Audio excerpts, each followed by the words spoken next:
Welcome everybody, my name is Mariusz Skrobała. Welcome to my channel Conservatio on YouTube. And today joining me from Vienna in Austria, a renowned monarchist, Mr. Charles Coulombe. Hello, Mr. Charles. Hello, how are you? Yeah, I'm very good. Thank you for accepting the invitation. It's a great pleasure to have you here once more, as it's our third talk from what I remember. Yeah. Mr. Charles, we are going to talk about your special book, The Compleat Monarchist. But first, I would like to ask you one question because last year you visited us in Warsaw for a monarchical rally. So please tell me and the Polish listeners, how did you enjoy our country? Well, I loved it. It was my second time in Poland. The first time, actually, my third time, because the first time was in Krakow, which I really loved, the Wawel and all that, the cathedral and the castle.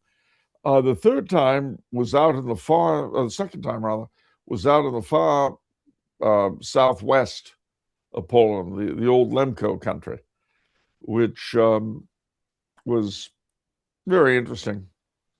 And then Warsaw, which I'd always wanted to see and now have. It had always been pointed out to me as a prime example of how reconstruction can be done, because it had to be rebuilt from the bottom up, basically, how reconstruction can be done well. And one of the interesting things about that, which you may or may not know, because so many Polish artisans became so skilled at rebuilding, at remaking things like that, after they were done with Warsaw, they were hired by the East German government to do the same thing in Potsdam. And it's kind of ironic, if you think about it, that so many Poles, having finished rebuilding the wreckage left by the Germans, went to work rebuilding Potsdam and parts of East Berlin. So, yeah.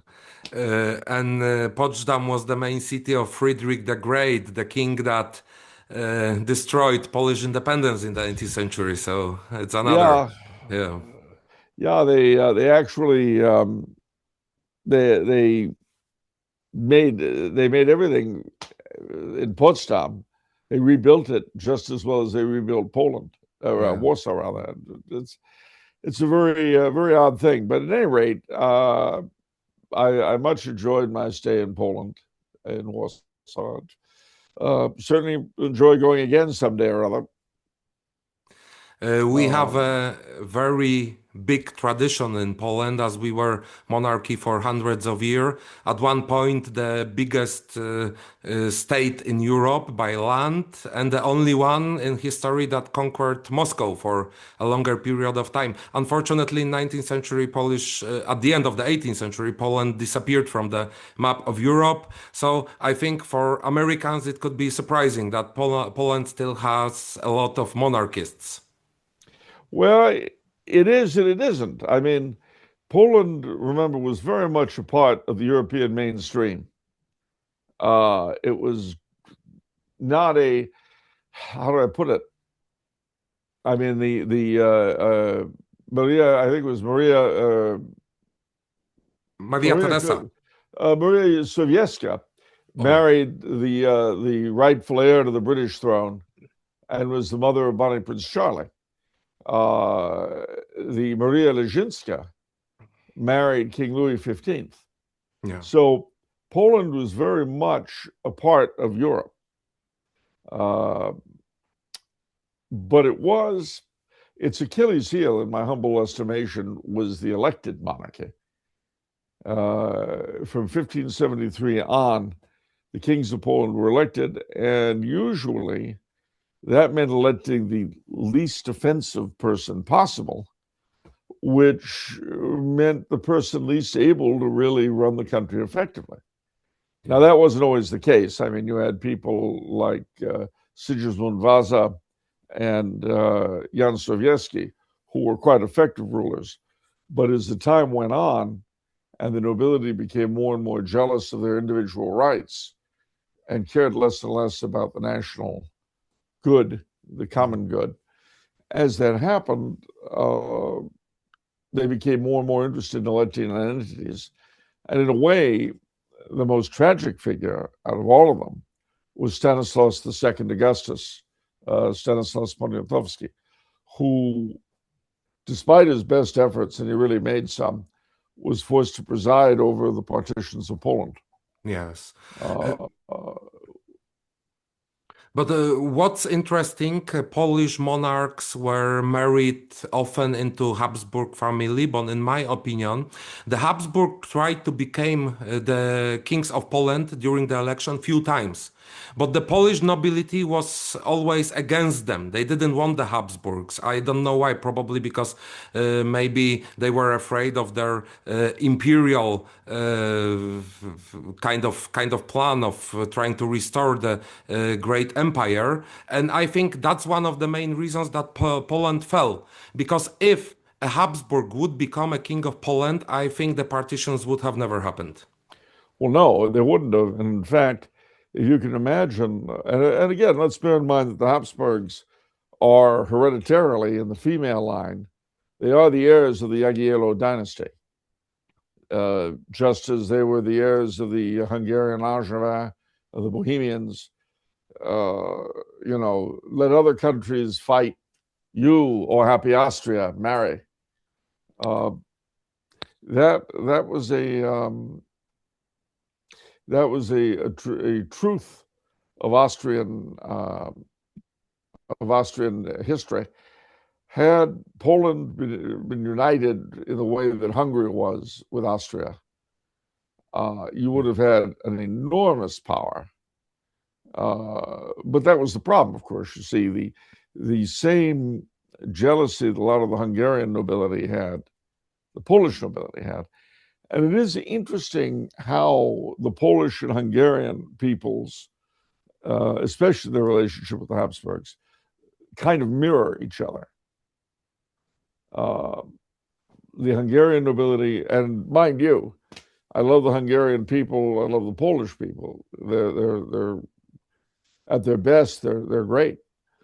But at different times, they both shot themselves in the foot.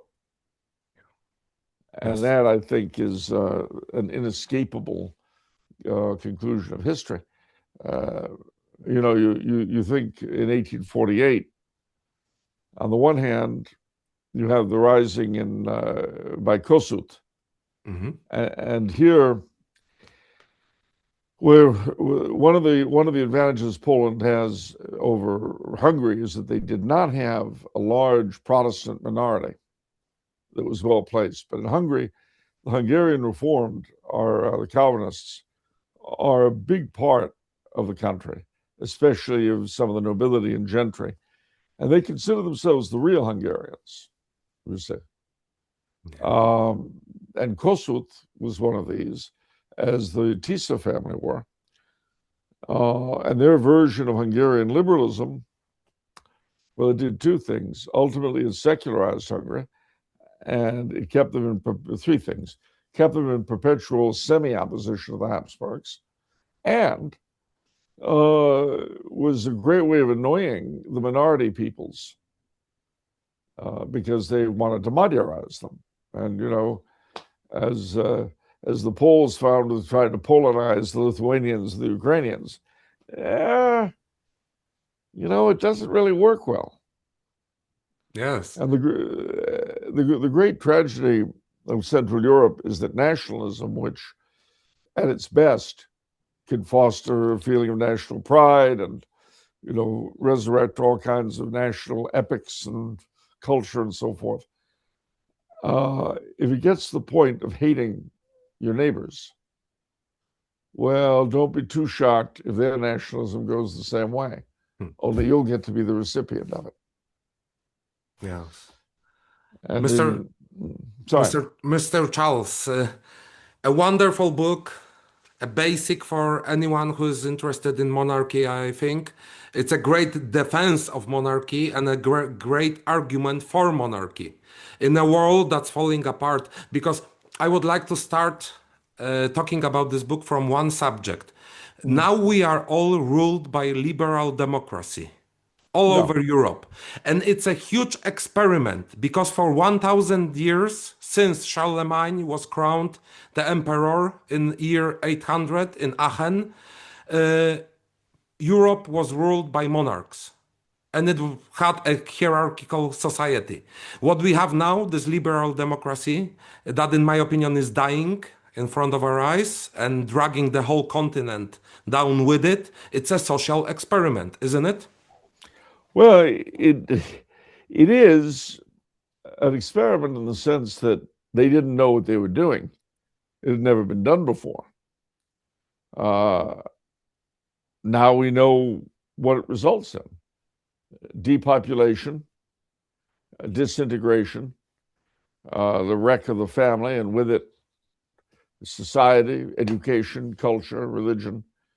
That kind of liberalism is a sort of solvent, it dissolves everything.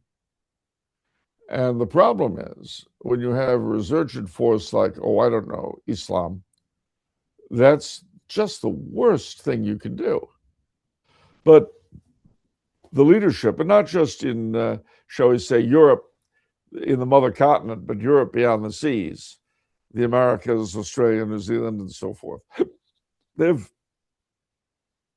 all swallowed the hemlock.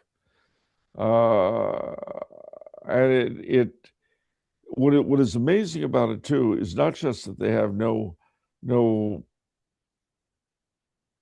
honesty, not just that they're nasty, they're stupid. They don't know how things work, and they don't need to know. You see, stupidity is the marriage of ignorance and arrogance. I mean, you can be ignorant, but if you know you're ignorant, if you know don't know something, you can learn. But if you don't need to know, if you're so smart, I mean, after all, I'm in charge, I must know everything. Like Sir Keir Starmer, like President Macron, like the Chancellor of Germany, like, the Prime Minister of Spain, all of these mental munchkins who are running the show, they're so smart. They know so much, and everything's falling apart around them. And if you notice this, if you pick up on it, regardless of how you pick up on it or why, you're awful, you're evil, you're far right.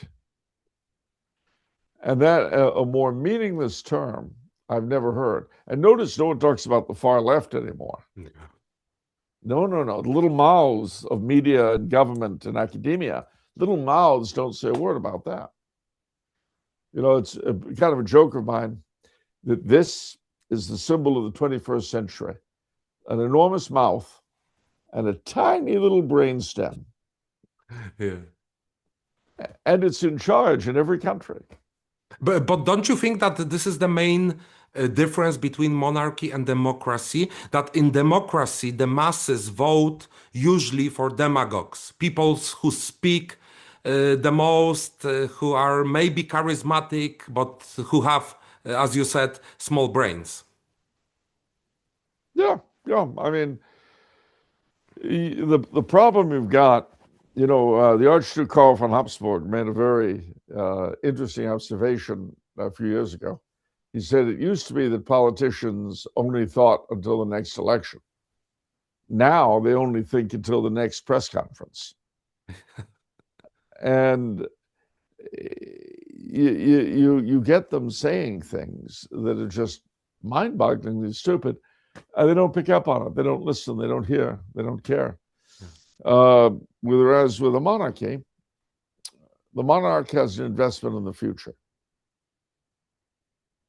He has to think in long terms. He came out of long terms. He's got it, and he knows if he's going to carry the thing forward, he has to do the same. Do you remember Downton Abbey? Downton Abbey, the TV series? Downton Abbey, yes. Yes. The television series and the movie. Yeah. Well, one of the things that the Earl of Grantham, the fictional owner of the fictional estate, said, which was actually something I've heard by any number of people like that. They'll go on and on about how their estate is really not theirs. It's only theirs in trust, and they have to try to keep it on to the next generation. Well, you're right. Only on a much bigger scale. Yeah. Yeah, only on a much bigger scale. that's how the monarch thinks of his country. Yeah. And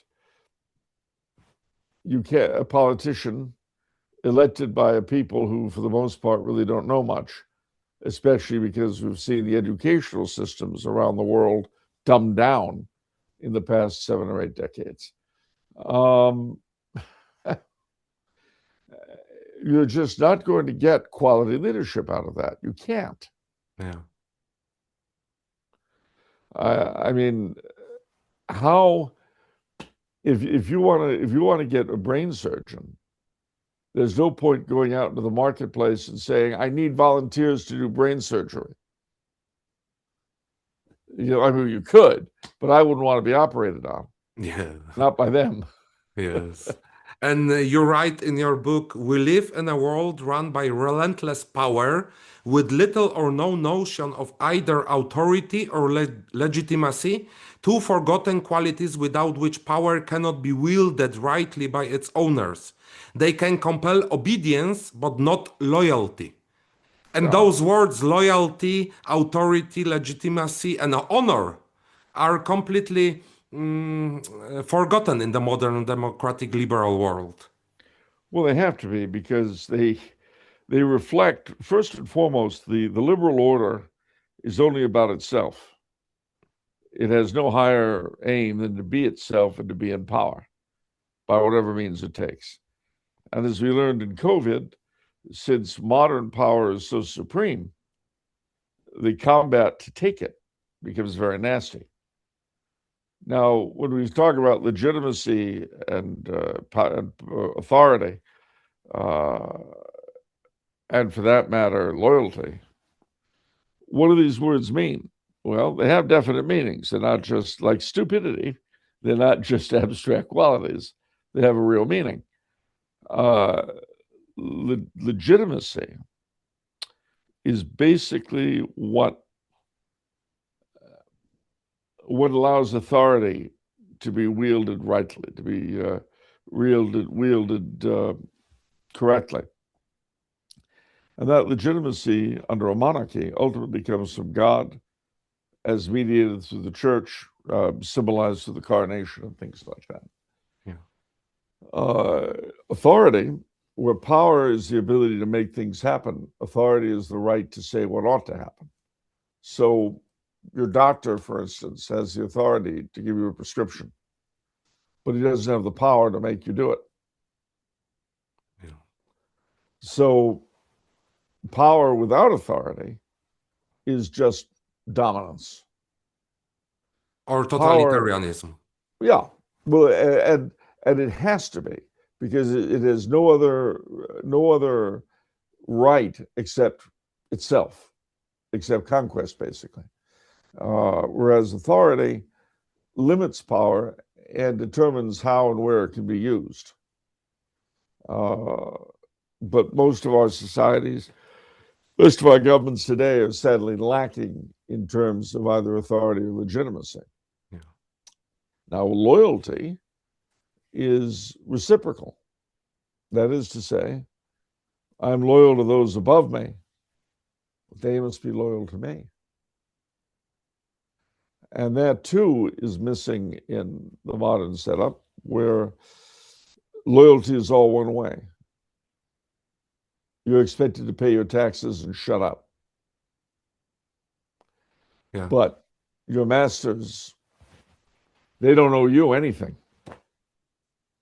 Not a thing. And they deliver lots of it. Yeah, and that's a tragedy of the modern world. And we don't see any loyalty in the political sphere, and it goes all around the society, because there's no more loyalty even in families. No. As we see divorces, breakups, or this kind, it goes everywhere. This disease is spreading. Well, of course, and divorce. I mean, the bonds that hold people together ultimately are religious. And we may not like to hear that. We may not like to say that, but it's true. Yeah. The bonds of family are based on the sacrament of marriage. The authority of the state to regulate marriage and to safeguard it is actually it actually comes from the same authority that is given to the church. And unfortunately, today we have states that believe that they can determine what the nature of marriage is, between two men, two women, a rock, a bridge. Again, the problem with that is that it refers back to itself. And of course, because the family is so disheveled today, so is the state, really. The state is incapable of getting the same sort of loyalty that a father and mother should get, because fathers and mothers don't get loyalty anymore, nor do they give it. They bring children into the world and then just throw them out like, turtles crawling out of their eggs. Yeah. And that's a tragedy of this modern world. And there's one very important point that you made. It's about atheism. We see on a rise that atheistic society is just dying out. The children are not being born. There's abortion widespread. There's contraceptives. This society is dying without religion. That's a historical fact. It is. And of course, one of the challenges that faces Europe and the West in general is the habit of abortion and contraception. There's a great move on today by a lot of what the leadership, the elites, so-called, in Europe like to call the far right, for remigration. Yeah. Now, by itself, that doesn't sound too bad. Well, I mean, it sounds pretty bad if you're come from a hellhole and are ordered back. That would be fun. But beyond that, it has to be remembered that this immigration was encouraged for an important reason. Contraception and abortion had eliminated millions of European and American workers, consumers, taxpayers. And you've got all these elderly people with pensions on pension plans that were predicated on an ever-expanding population. So what do? Well, you make euthanasia easily available. Yeah, yes, of course. Yeah. You do that, but then also you bring in foreigners to try to make up the difference in the births. But of course, that has its own problems that everyone's aware of. So really, it seems to me that if someone is serious about remigration, they have to take several other issues in hand. One is repopulation. People have got to stop aborting and contracepting. They've got to start raising children again, and raising them, not just bringing them in and, expecting them to sink or swim. So repopulation is a major thing that's facing you. Re-evangelization, because frankly, without religion, without specifically the faith, Catholicism, Christianity, without it, the inducement to forego a lot of immediate happiness and pleasure to take care of kids and a spouse is gone. And there's also the problem of, the places that the immigrants leave, they leave for a reason. You would too if you could. Yeah. And so eventually, some sort of provision has to be made to, in a certain sense, recolonize them. At the very least, foreign aid to a country should be dependent on foreign direction, rather than just giving money to some dictator and his family. Exactly. Mr. Charles, when it comes to monarchy, you give 5 points. And the first one is the altar, the confessional state wherein the church acts as the animating principle of society and confers legitimacy and authority upon the king via the coronation and other ceremonies of the state. So, is the church and religion above secular power because it gives them some kind of moral value, yeah, or a moral evaluation. Well, yeah, and the thing you've got to bear in mind is that looking at it from the original Catholic point of view, shall we say, as opposed to what people often say now, while church and state were always distinct, they were nevertheless part of the same Christian body, the same Res Publica Christiana. Yeah. That's important to remember because the state, to use scholastic terms, the church was, in a sense, the form, and the state the matter of the Christian body. But every human society is going to have a state church, a state religion, even if it isn't religious. Like under communism in the Soviet Union, Yeah. Marxism was the state church. It acted, it set the rules, it gave legitimacy and all that. And every society has that. The truth is, there's no such thing as separation of church and state. My church may be separated from the state, absolutely. But the state will have some kind of quasi-religious, philosophical animating principle that perform the role of a religion. I happen to think that those societies where Catholicism was doing that job tend to have been the best. You write a lot about it in your book, that a king was in fact a part of the church and he had some ecclesiastical role. Yeah, he did indeed. By virtue of his coronation, then this is the second point, there's the altar and then the throne. By virtue of his coronation, the king was a sort of mixed character, mixed figure, with some quasi-religious elements. The coronation was a sort of sacramental, wasn't a sacrament, but it was a sacramental. The kings, the Holy Roman emperors were deacons at the papal mass, and the kings of France were subdeacons. The various kings of the coronations wore what amount to priestly robes, and you just saw this last with King Charles in England a couple of years ago. He had a dalmatic, a stole, all that. And that's a direct steal from the Middle Ages, from medieval Catholicism. He had to be the first layman in the country, really, and try to give the example through daily mass and through confession, the rest of it, to his subjects. But what is crucial when it comes to our history, the history of Europe and the West? In the Middle Ages, we have this great conflict between the emperor and the pope.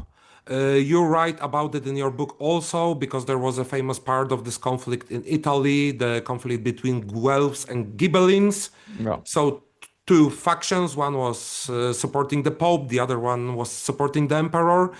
But don't you think that this led to desacralization of the monarchical power? And after centuries, it gave us this completely desecularized, atheistic state that, in fact, is an enemy of Christianity. Well, it certainly contributed. I mean, the funny thing is, the relationship between church and state in the Catholic setup, between the emperor and the pope, it's a little bit like the relationship between the sexes, in the sense that there will always be friction of some kind because you're dealing with fallen human beings on both sides. Theoretically, they have well-defined roles. Practically speaking, they sometimes come into conflict. And when they do come into conflict, neither side can really win without sort of wrecking everything. So in the West, the anti-imperial, the Guelph party won. Eventually, the idea of the empire was destroyed.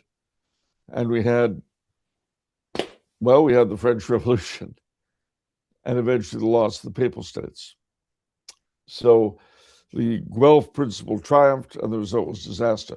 Amongst the Orthodox, the Ghibelline philosophy more or less triumphed. And the result was a disaster too, for totally different reasons. Just as if ever male or female, man or woman, won the battle of the sexes, it would be a disaster because they're meant to collaborate. And when they don't, bad things happen. At any rate, so those are the two of the 5 points. The third was local liberties, what we would call subsidiarity.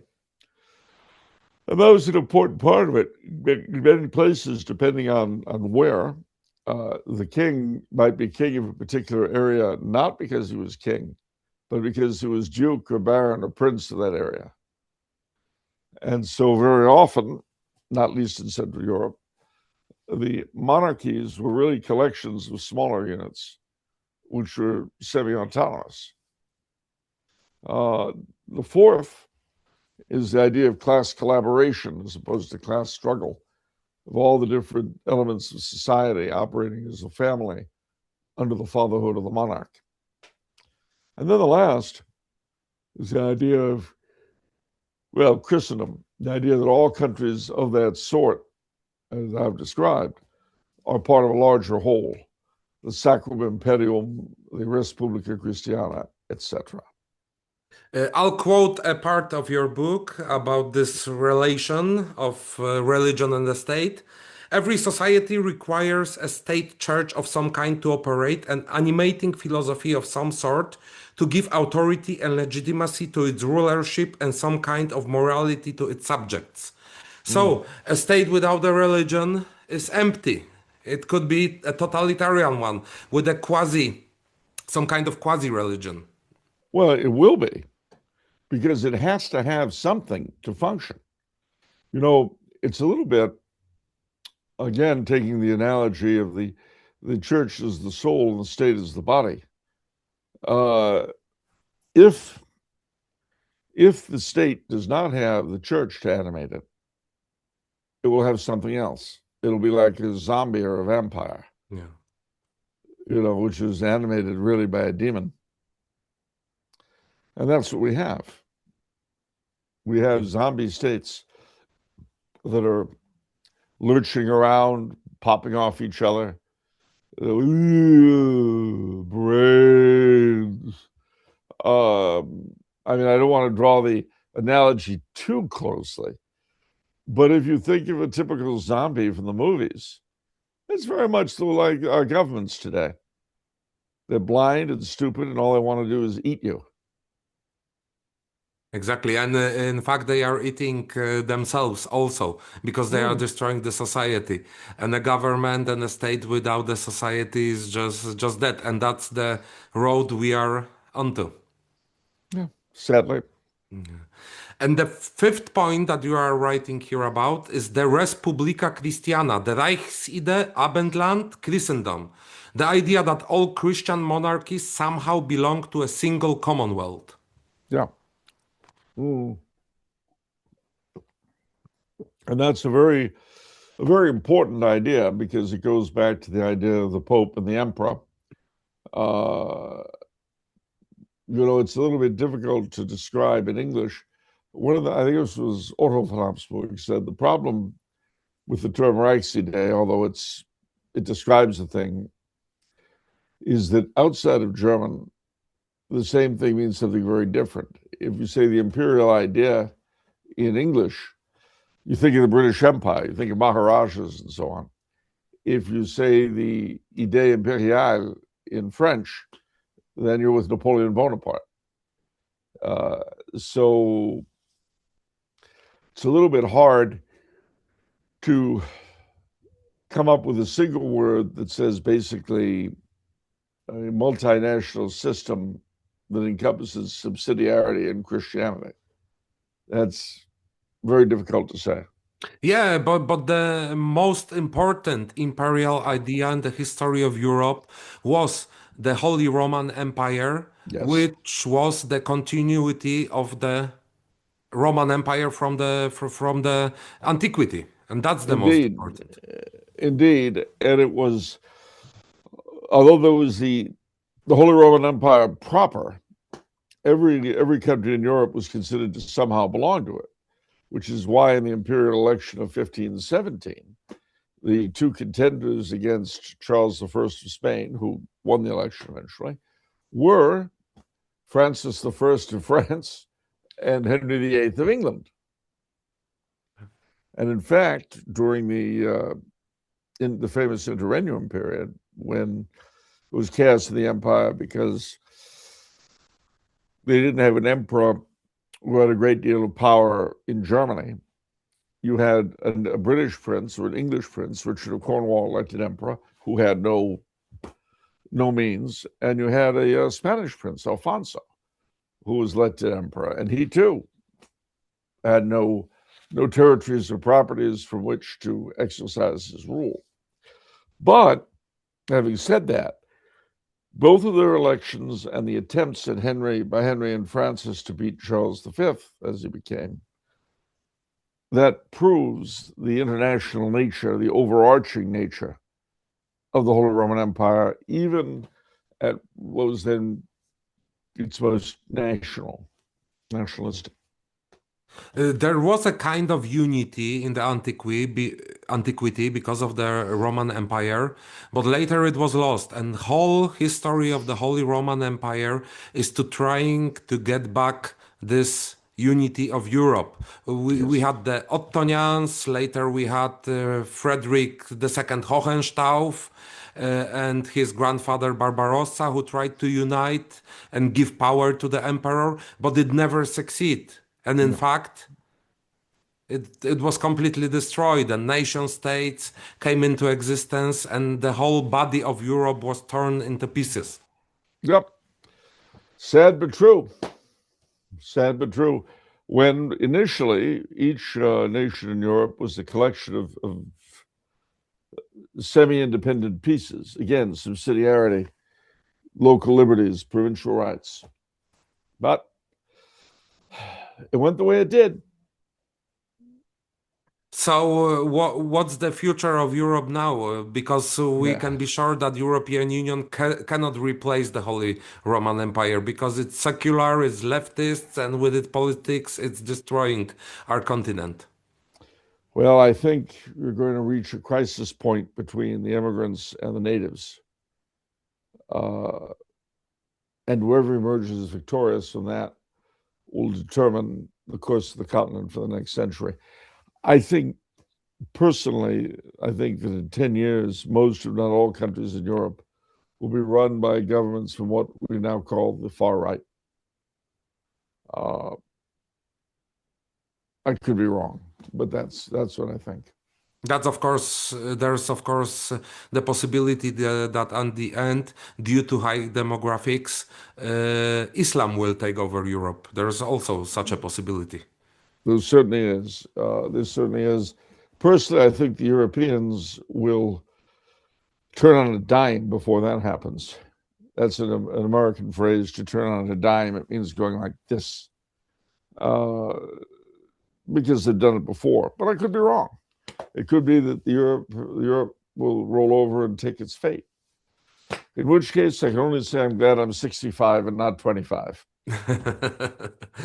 Mr. Charles, when it comes to your book, can you tell us a little bit what was the point for you of writing it? What was the aim and what's the story behind it? Because from what I've read inside, you were writing it for many years. It's like a collection of texts.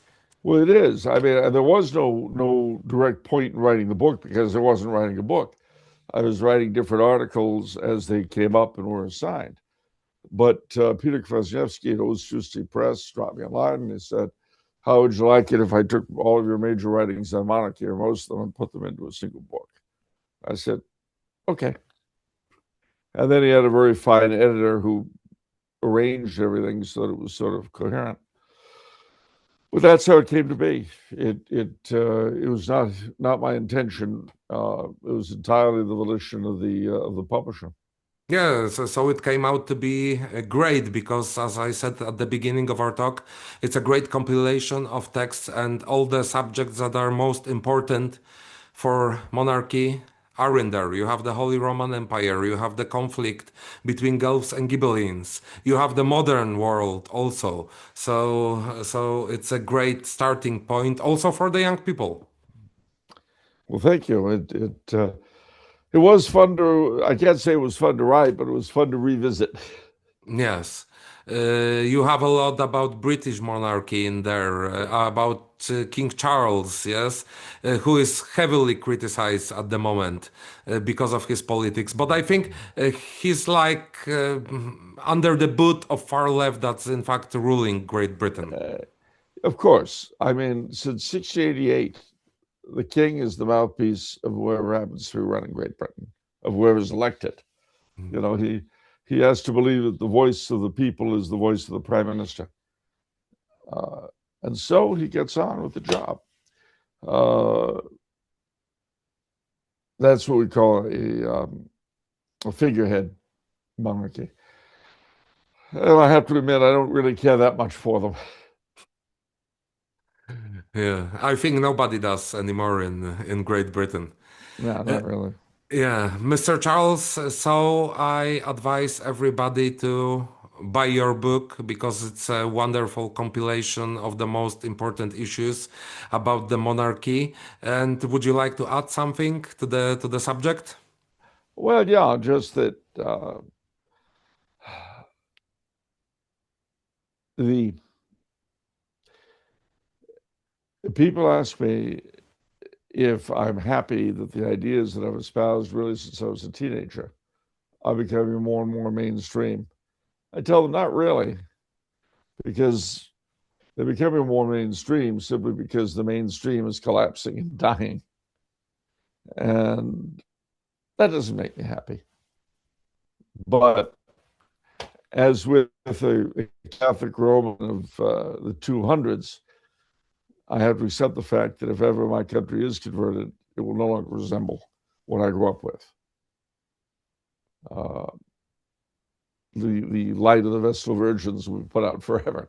Yeah. And that's part of the price of Rome becoming Catholic. But you know, that's if what I want is the greater good, then I've got to go along with it. Yes. And I think in some part going mainstream in the modern world means to sell your own soul to the demon of this liberal nightmare that we are living in. Sad but true. Sad but true. Mr. Charles, thank you very much for the very interesting talk, and we are waiting for more books. Oh well, I'm working on one right now, so it should be out. I should be finished in February for the next summer. Is it possible for you to say a little bit about it? What's the subject, or it's a secret at the moment? I think it's under wraps. Okay. Thank you very much. I wish you all the Thank best, you. and I hope we will talk in the future also. Thank you. Me too. Bye bye.